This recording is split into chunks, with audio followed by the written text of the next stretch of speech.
To that answer. We're asking that everyone in the room be respectful of each candidate as well as the person who's asking the question. We will do this in decency and in order. And we will begin with 1-minute introductions from each candidate. Ladies and gentlemen, we'll start with Mr. Roy Harris.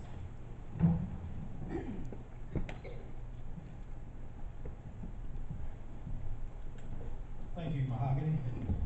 Good evening, everybody. It's an honor to be here with you, that you get a chance to see all of your candidates for this very important office. As said, my name is Roy Harris, and I'm a 44-year veteran in law enforcement, having worked in the Georgia Bureau of Investigation, military, and several smaller police departments somewhere during my career. So I come to you with a variety of experience in law enforcement and education in that particular area. I offer you as the sheriff a chance for us to get together with all of our area law enforcement and fight this crime problem we are currently having. Through groups such as yourself, that we have to talk to each other and find what the problems are and how we can get together to help solve it. We are currently working with the Metro Police Department, responding to calls to help them for calls to try to stem this violent crime. And I'll be here to answer any questions you may have.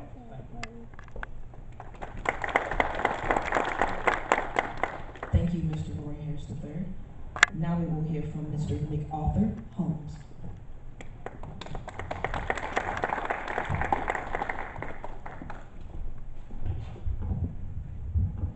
Good afternoon. I am Colonel MacArthur Holmes, a 33-plus year retiree of the Chatham County Sheriff's Department.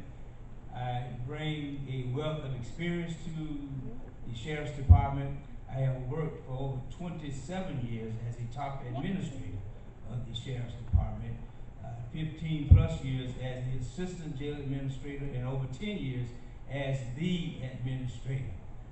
My campaign has as a motto, serving the present age in such a critical time. And this is a critical time. And there are several points, objectives that I would like to put as a platform. The first being the restoration of credibility in our jail and our sheriff's office.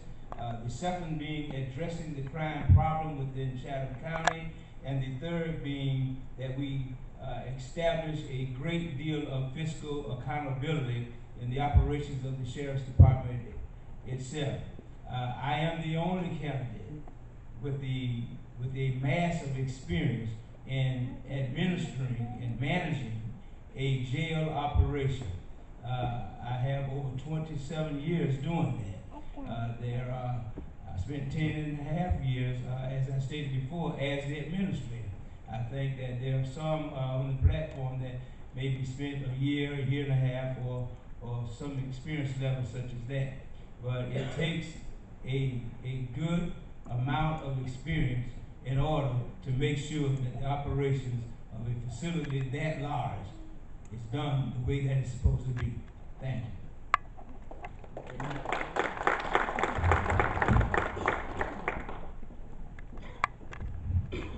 Ladies and gentlemen, that was Mr. MacArthur Holmes. Now we will hear from Ms. Kimberly Middleton.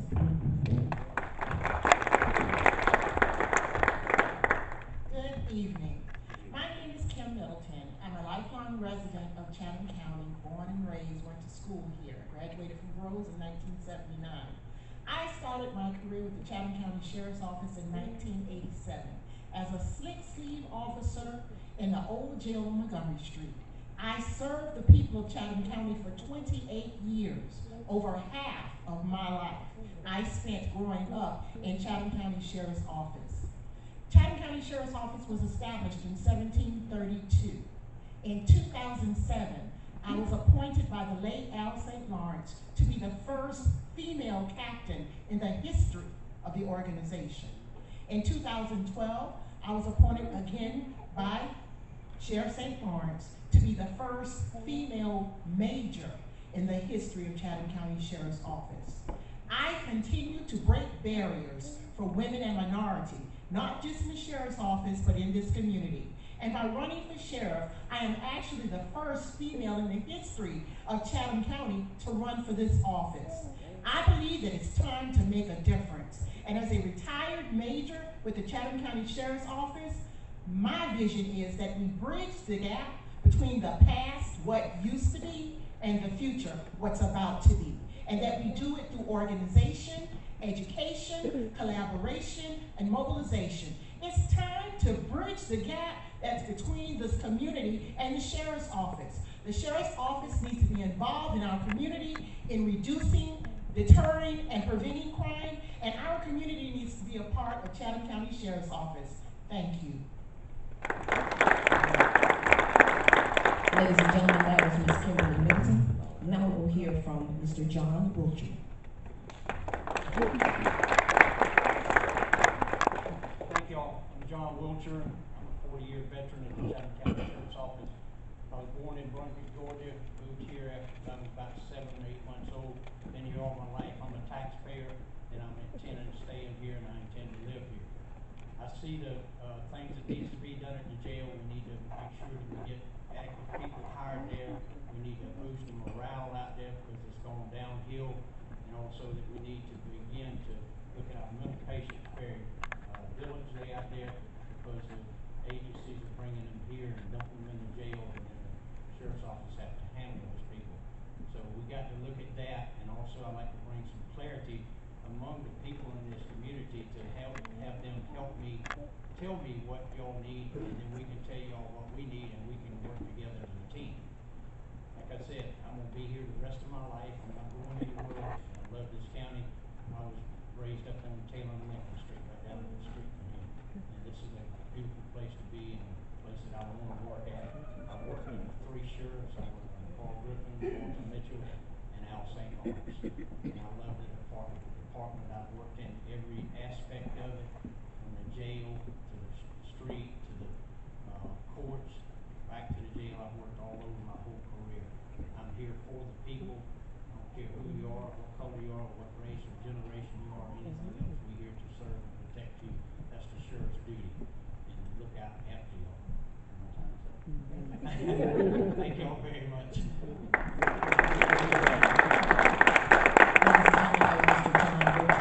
Now we'll hear from our last candidate, Mr. Kenneth Williamson.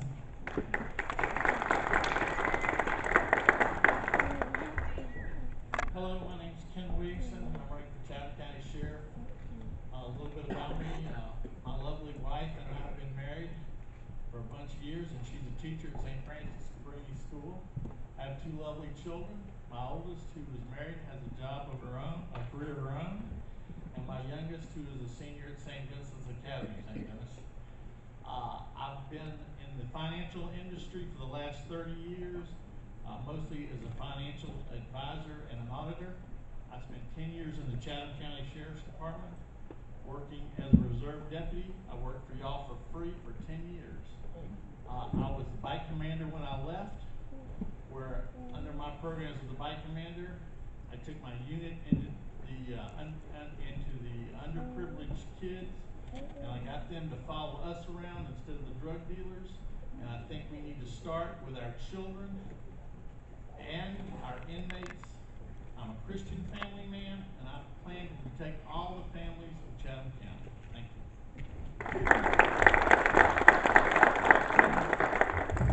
you. Ladies and gentlemen, now that we are done with our 1-minute introductions, now we will continue on with questions from the floor. What we're going to do is we're going to have questions from the floor. This gentleman will bring the mic to you, so just raise your hand. And then at that point, we will pass the mic to our candidates where they can answer the question. And they can do that seated and or they can stand. First question from the floor in the back.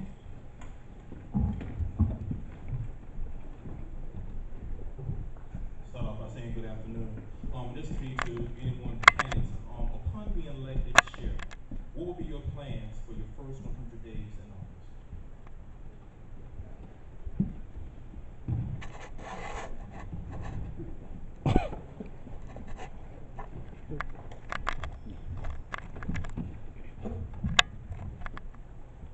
As any new manager coming into a facility, the first month or so, there needs to be an assessment of what's going on.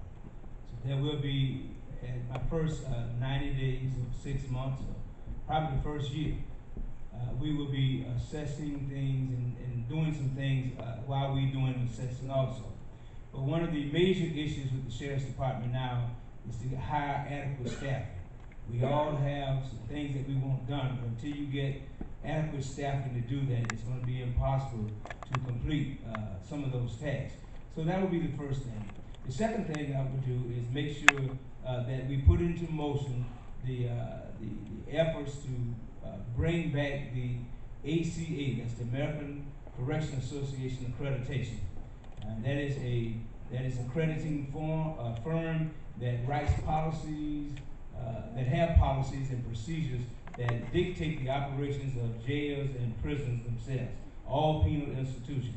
And we were once accredited by ACA, and we are no longer accredited. For about 27 years we were accredited, and that was one of my pet peeves, to get that accreditation and to maintain it. So that would be a second goal that I would have.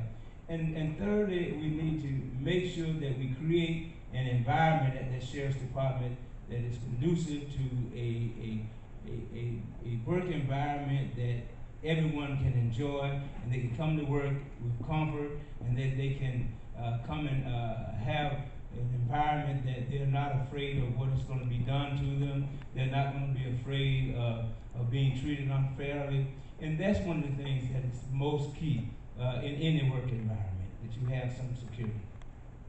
Can you elaborate on why we're not accredited? My understanding, when I left 4 years ago, we were accredited. And my understanding is that when the newer administration came in, St. Lawrence was still there, but they opted to not become reaccredited. They opted to let that go. And me personally, I think that's one of the biggest mistakes that was ever made.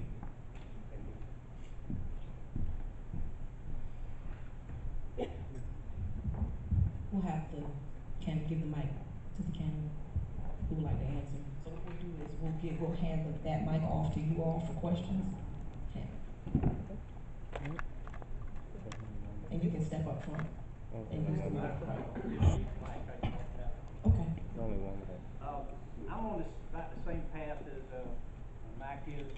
I believe in my first 90 days there, you have to do like a good friend of mine who's a public speaker, Les Brown said, you got to surround yourself with the best people and set your goals out to make sure that you can do things. Number two, what I want to do is make that place a place to come to the work that you. When I left from there, I used to come in with briefing, which they don't have anymore. That will come back. You don't have briefing in the morning or briefing in the afternoon to let another common shift know what kind of problems they've had and everything. Then I'll open up back up the lobby. When you go out to bond somebody else out of jail out there, now you got to give the bond to somebody through a door, and then you got to go set your car. So that lobby needs to be open 24 hours a day, 7 days a week. The second thing I do is I will let the people who work there have a chance to have the jobs that's there, not be bringing people from outside like they've been doing since I've been down there, and give them an opportunity to get that job if it comes open to compete for it. Third thing that I would do is I will shut down the construction work in Unit 5. We got $14.5 million set aside for that Unit 5. $10 million of it is to refurbish Unit 5, which I want to refurbish Unit 5. The $4.5 million is for a 100-bed work release program. And I've been there 40 years, and we've never had over 10 or 12 people in the work release program. So why do we want to spend all that money on a work release program? We need to go back and rethink that, because that's y'all's money, it's SPLOSH money. So those are the three things that I would do.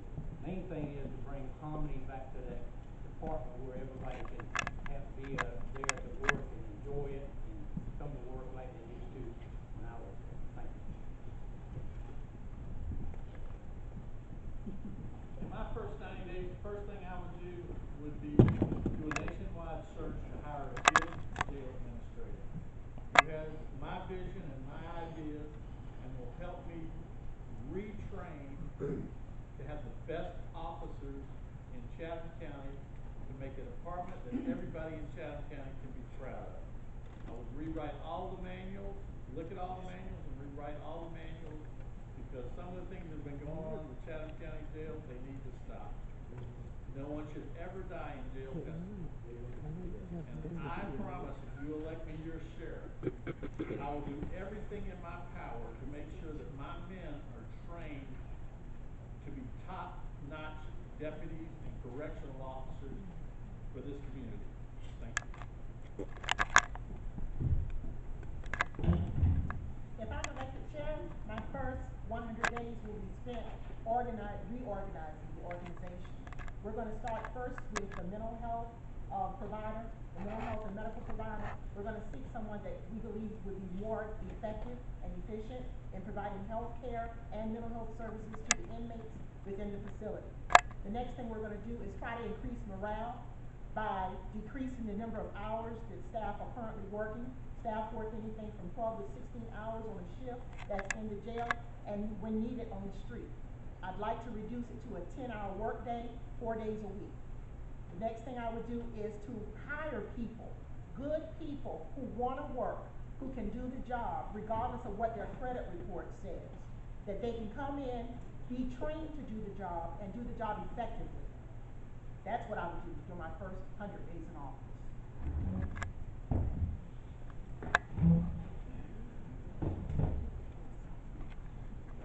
One of the primary things I want to do is continue with our mental health issues that we have in our jails. Jails in this country have become dumping grounds for people suffering from mental health illness.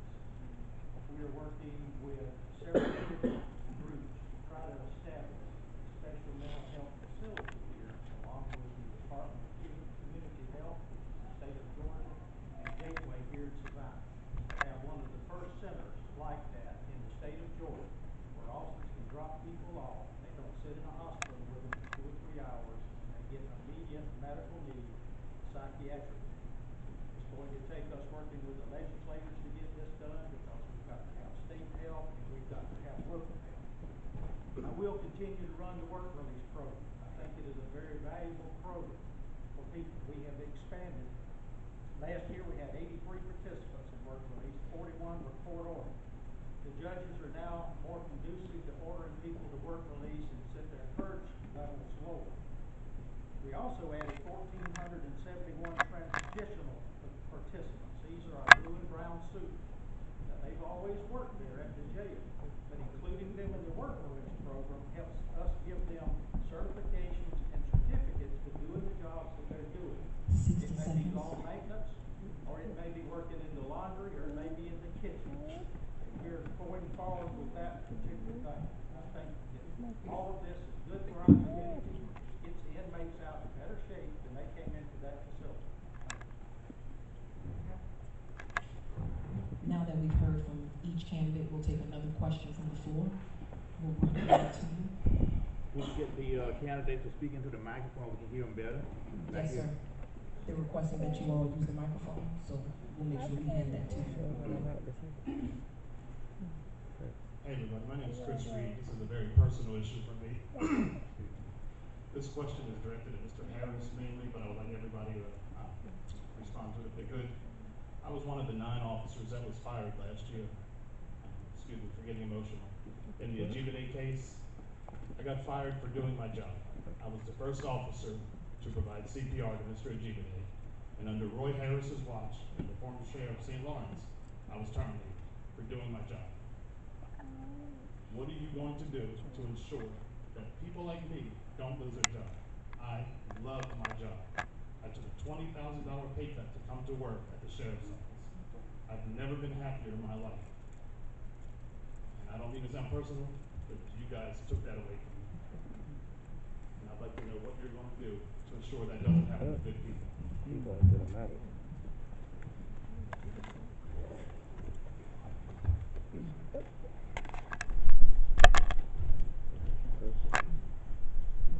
First, there's a civil lawsuit against us involving this death, so I'm not going to discuss the particulars of it in front of the media.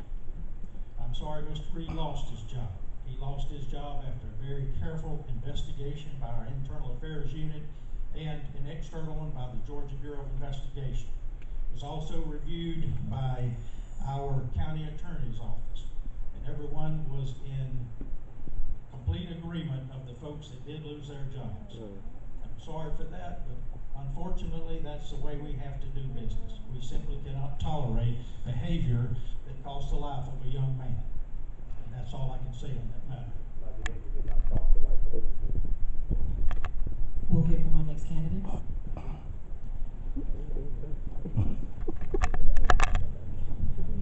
When I was a jail administrator, first of all, I would have not taken Mr.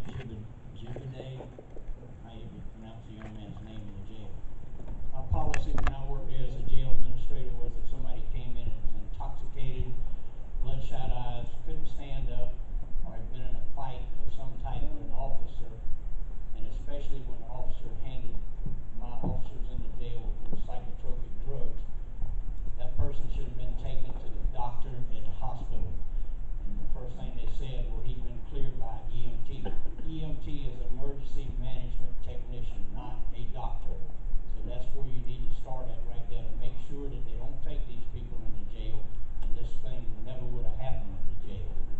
So that's my philosophy on that, and that's how I run the jail when I run it. We'll hear from our next candidate.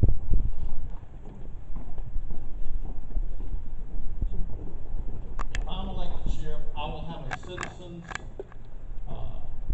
review board, and I will also have the officers' Bill of Rights for my officers, because I think everybody should be treated fairly.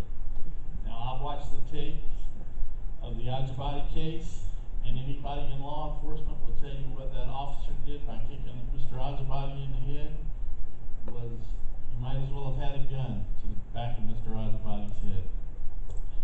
It makes all law enforcement officers look bad when one officer does a bad thing. 99% of our officers and deputies are the cream of the crop. They're good people. A lot of them volunteer their time, but there's always that 1% that makes everybody else look bad. But I will look after my officers and my deputies, and like I say, I will have a review board. And you know, I don't know exactly your case or whatever it is, but I promise all my deputies a fair treatment. We'll hear from our next candidate. I was employed at the sheriff's office at the time when the Jibiday event occurred. However, I was on sick leave and I wasn't there. The jail administrator at that time was Thomas Gilbert. The assistant jail administrator was Melissa Coleman. Through several investigations, which I was not a part of, decisions were made to terminate those 9 officers. Now, did I agree with it? No, but I wasn't involved in it in any way, shape, or form. But as an administrator in the Corrections Bureau, I should have been, and I wasn't. So, when I'm elected sheriff, I am going to establish a citizens review board, and I'm also going to have a citizens advisory board, so that we can have leaders from the community come in and review our investigations that Internal Affairs does. Because I'm not going to tell you that all investigations are unbiased. I'm not going to tell you that some stuff don't get pushed under the rug. But having someone to come in and take a look at what's being done and how it's being done, and have a check and balance systems will be something that I will establish as sheriff. Thank you. We'll hear from our final candidate.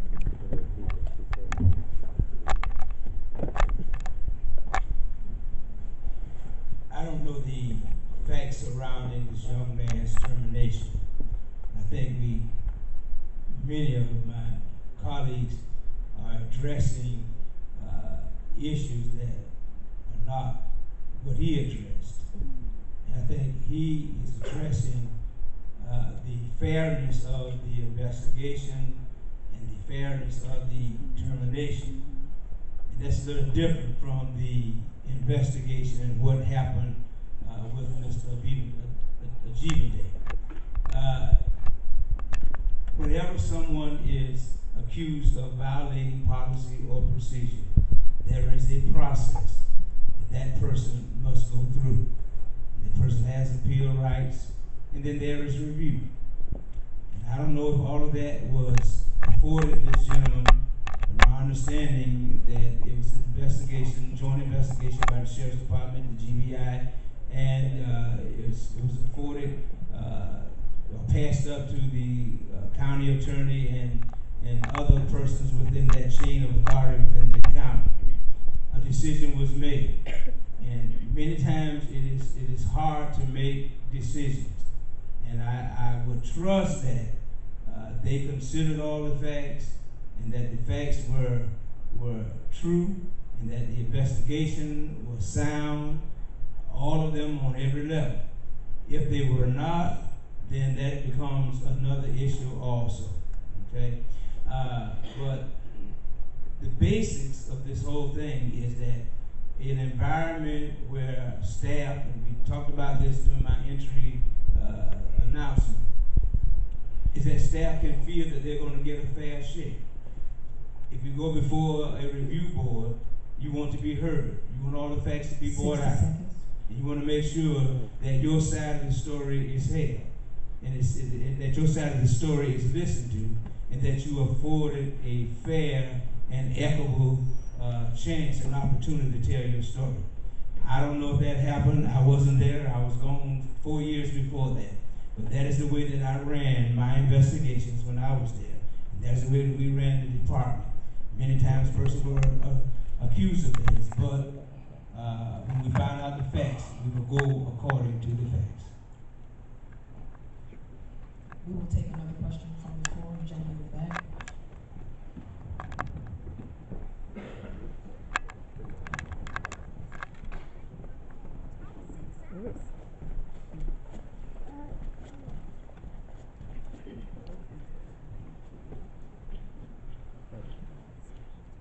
How's everybody? Great. So we heard a lot about mental health, how you guys want to address that a little bit. But speaking along those lines, why are there no healthy nutritional options on the commissary list, knowing that nutrition adds to different behaviors, will add to different mental health issues? What do you guys propose thoughts on bringing healthy options to the commissary list, and also why is the commissary list upcharged close to 300% for things like t-shirts and food? Where does that money go, and how is it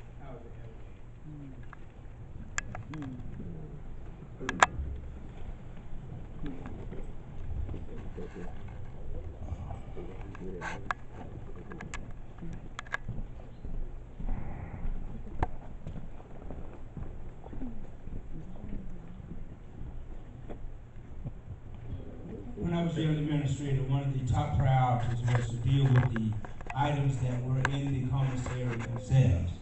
High blood pressure, diabetes are two of the main issues within that jail. How many of you ever eaten ramen noodles?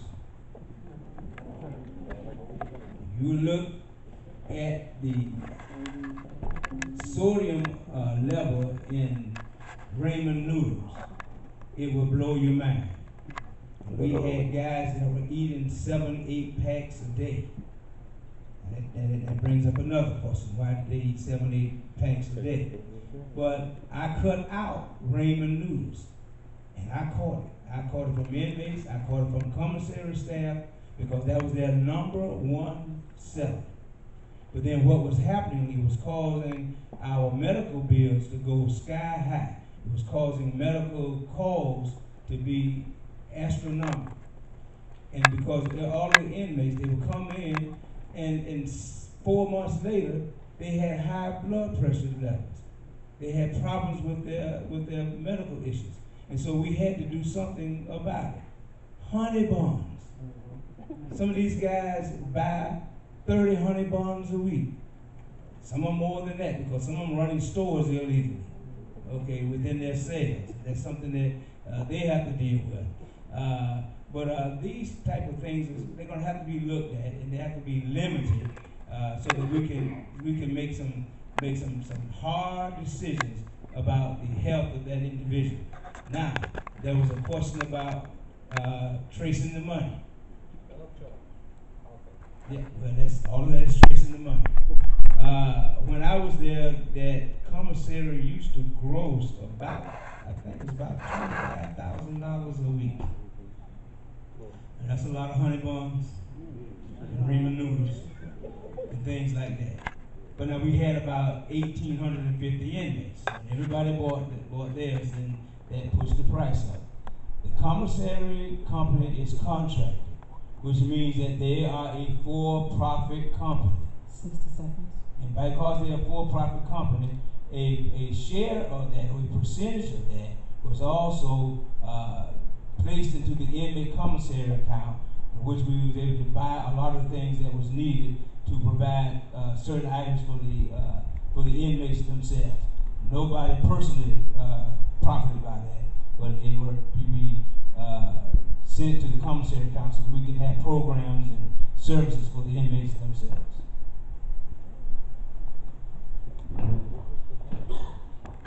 Part of my responsibility as manager of operations was to work with the privatized company that runs the commissary. It's called Oasis Commissary. And we had opportunities to sit down with them, come up with a commissary list. If there were some items that we needed to take off the list, we took them off. If there were items that we needed to put on the list, we put them on. And basically it was guided by the wants and the needs of the inmates. So if we had an inmate that may be of the LBGT community, and it was a male, but he wanted to buy a perm, we adjusted the commissary list so that they could buy perms. But the list itself is guided by the needs and the desires of the inmates. I think you guys may have missed a portion of the question. The question was, what would you add to the commissary list to address health and nutrition, seeing as though that adds to mental health issues, behavioral health issues, and other things? We can add healthy choices. There are different companies and vendors that will provide healthy choices for them to buy. But it's what the inmates purchase. That's their store. That's their money that's coming off their books. So if they don't want to buy it, they don't have to buy it. We can provide it, but they can make the choices they want. Does that make sense? Oh, yeah, that makes sense. I concur with both of them. The thing about the home noodles and everything, we cut those out. We even went to the medical staff and got them to tell us if this lady here had certain things that she didn't need in her diet or whatever, we wouldn't let them buy that stuff to have it.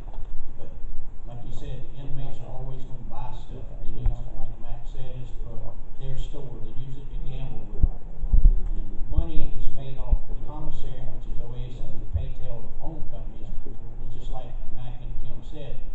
If you go in there and an inmate breaks a TV, then we buy it out of the commissary. We don't buy it out of the money that you as taxpayers do. We buy the TVs, we buy computers, we buy the basketballs they play with and everything else. And you as the taxpayers, it doesn't have to burden that cost. But I don't think that you can do anything outside of maybe something medical to tell anybody, well, you can't have a honey bun or you can't have a Snickers bar. But if it's done medically like we were doing it at one time, you shouldn't have any problems with that.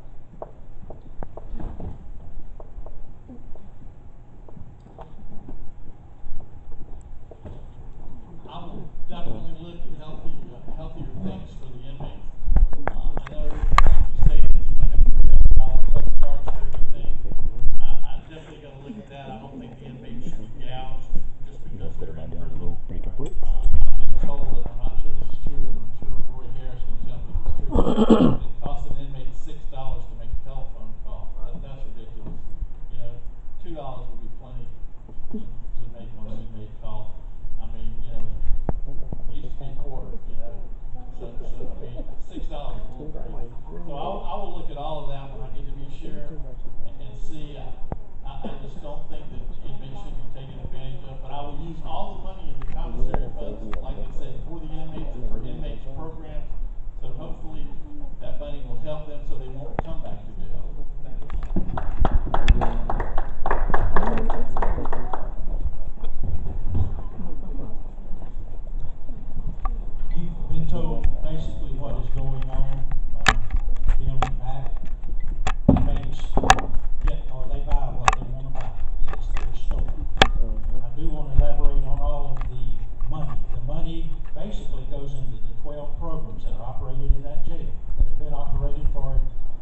volunteers help them learn how to write resumes and do job interviews and go out and try to find the inmates' jobs. All of these are very critical. None of the money from the inmate commissary or telephone calls, which that is a little high figure that you're putting out, but none of that money goes back to buy anything for Chatham County government. We can't buy a computer to sit on an officer's desk. We can't buy a telephone to sit on an officer's desk. It has to be spent by law on the inmates. And trust me, it is. We are audited on that fund twice a year. We are internally audited by Chatham County auditors and an external audit. And this last year we passed with 100%. We're going to let Ms. Wilson tell you. I just want to add one thing. We have to remember that the jail is a pre-trial facility. That means that even though individuals are in jail, they don't lose their constitutional rights. We can't even make them take their medicine.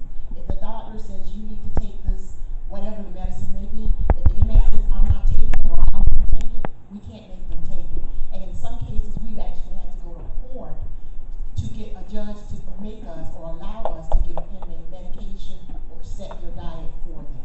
Right, so I think there's a fundamental difference in what you're answering and what I'm asking.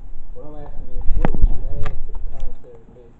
Because we know that food and nutrition have effects on behavior, health, mental health, and things like that. What would you add? It's just an option. Not saying you have to eat this, but the option is there. What kind of better choices would you add? I think to answer your question, probably things like grain bars and the type of fruit bars and maybe some other type of things that are more healthy. Now, What about fresh fruit? well, we have to control fruit because they make bulk out of fruit. And those who don't know what bulk is, that's jail-made liquor. And when you have fruits, we serve bananas and apples with lunch meals and supper meals or whatever.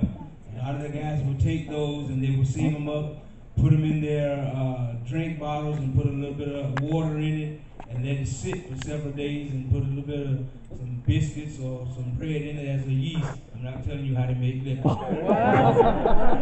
You got it down, But that's what they would do. And I tell you to start fermenting, and if you don't get it out of there pretty soon, it'll blow the top off of that Coke bottle. Okay, and then so you have another problem. So you have to be careful with your fresh fruit. And if you do, you have to make sure that it's consumed within a given amount of time.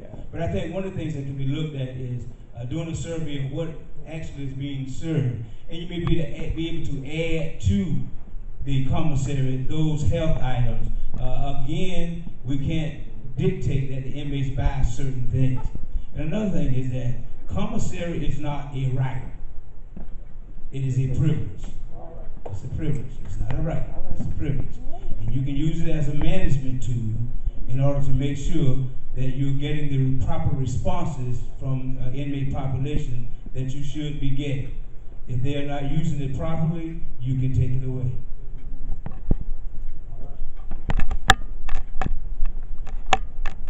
We'll take another question from the floor.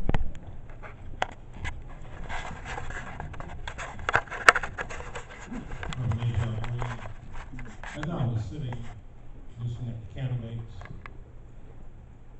I heard one thing that really got to me, that one of them said that if I become sheriff, I will hire a administrator. You can't go out in the streets and hire a jail administrator.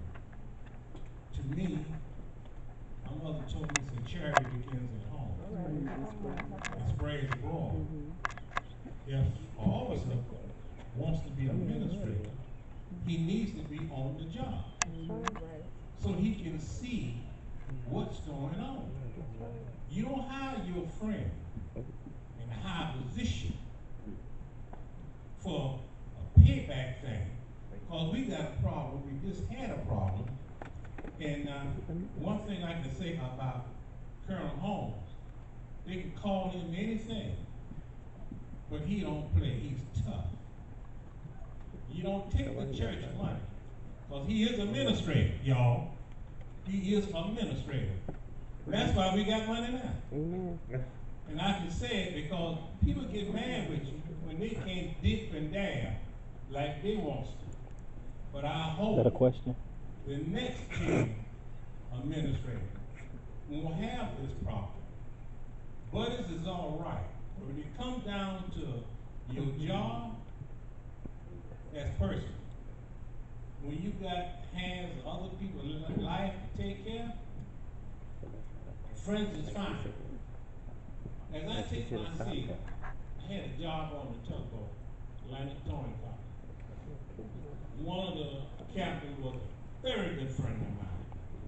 He said, "Harry, come on, let's walk out into River Street." He told me, he said, "Now, this is River Street. But we walk back in that gate, our friendship is over." Thank you. We'll take a question from the floor. Thanks,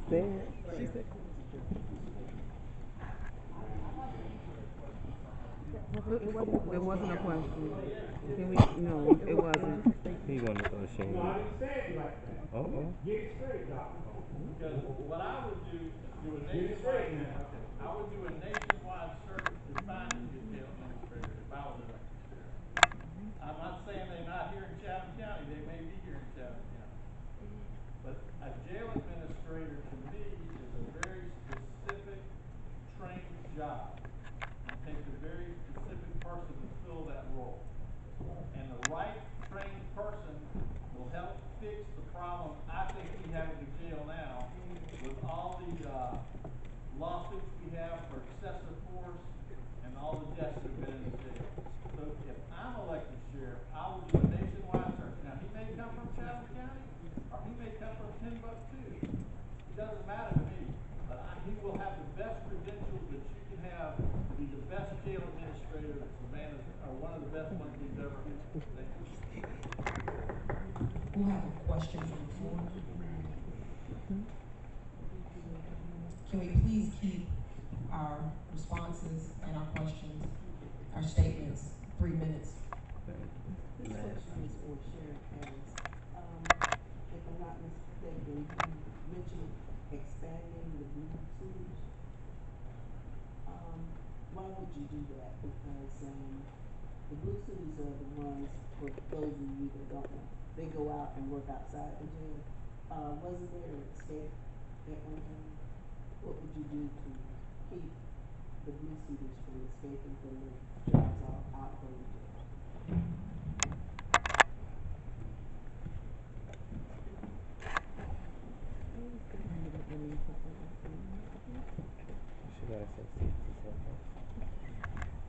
For many years, we've had blue suiters work inside the jail and outside the jail. Some of them even work down at the courthouse. They are vetted to do those jobs. They are nonviolent people in jail for different types of crimes. We had one escape through the assistance of an officer that allowed him and assisted him in escaping. We caught the blue suitor very quickly thereafter. The officer violated policy deliberately, I might add, and he was eventually charged with that. This is a great program. It teaches people different jobs. It helps them to develop skills that they may market on the outside. We've got so many people come in and out of that jail over and over. And I know a lot of citizens tell me we should lock them up and throw away the key. Well, I simply don't feel that way about our inmates. There are a few in there that's absolutely true. But many of them made poor choices. They had drug substance problems or alcohol problems. If we can help cure that while they're in there, get them back on the street working and paying taxes, it's better for us and it's better for you. Thank you. We'll take another question from the floor. Young lady in the back.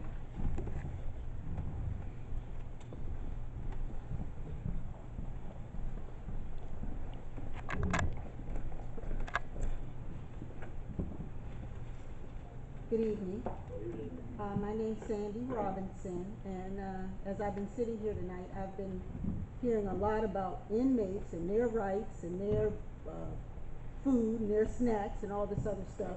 But this may sound like an unpopular question, but I'm worried about my safety and the safety of the other law-abiding citizens of Savannah and the surrounding areas. I wanna know what, if you guys, whoever is elected, male or female, what you're going to do to, curb all this crime and all this stuff that's going on in Savannah. And I think some of the people, I know that the gentleman that just spoke, he said that he thinks a lot of the people are in there and they were on drugs and they have all these problems, but a lot of them are in there and they need to stay in there. I think you have this revolving door policy. They come in and you let them out, they do the same thing. If they can make bail, they're out again. So I think some of them should be locked up until they pay their debts to society. And that's the only way I can think to put it. So what I want to know is what you're going to do about law-abiding citizen safety. I know some people have died in jail, but out on these streets every day somebody's died. Somebody's child is dying. So I just want to know what you're going to do about that as, you know, the law enforcement. What are you going to do about that? Thank you.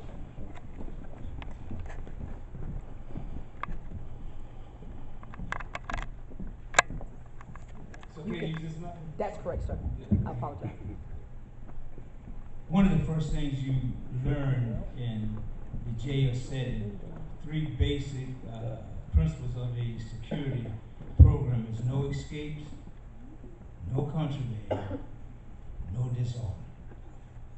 You are responsible for making sure that there are no escapes, that you take contraband and have control of it, and no disorders. That's within the facility, and also you have to make sure that those are things that are outside you want to pay. Now, the other question was about what would we do about the safety and the security of the public themselves. And I think one of the things that I talked about in my opening statement was that I think that the sheriff's officer need to get more involved in law enforcement within the community. Now, I'm not saying that we place 40 cars on the street and we patrol